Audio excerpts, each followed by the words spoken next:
Can my management team ask me to teach a subject that I have not taught before, a subject I was not hired for, or a subject I'm not qualified to teach? At the start of the new academic year, this is always a hot topic.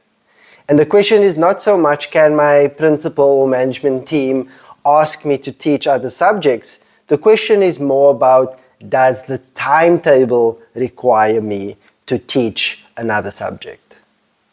There are lots of factors that impact the timetable, and it impacts the complexity of the timetable.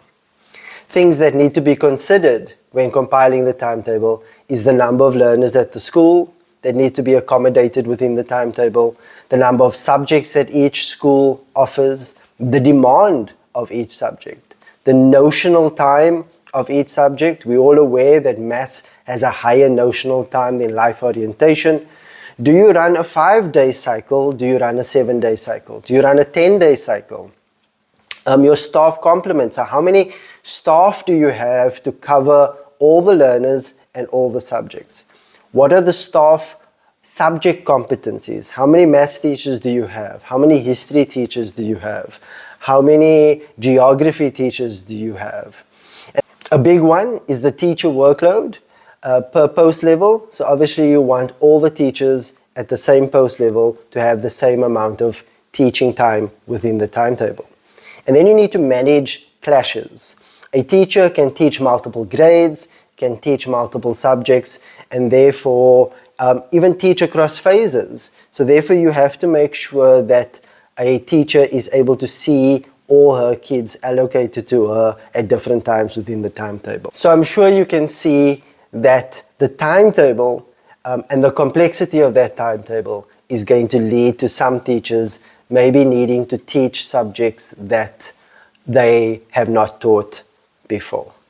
And these factors change every year. The number of learners choosing various subjects changes every year, so it's something that doesn't stay the same. It's not that your management team is going to come to you and ask you to teach a subject that you haven't taught before.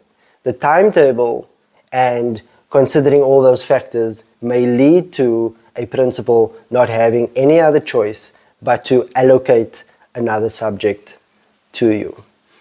I would like to believe that a principal will never put you in a situation where you will not succeed. And what I mean by that is that a principal will never allocate a subject to you that they don't feel that you will be able to effectively deliver in the classroom. In a healthy school environment, a school leader will come and have a discussion with the teacher if they need to change their workload and the subjects that they teach. But I do know the reality is that some management teams just bulldoze teachers into taking certain subjects. So I hope this has been helpful. If you have any other questions around this, please let me know. And if you have any other questions that I can answer, please put that in the comments.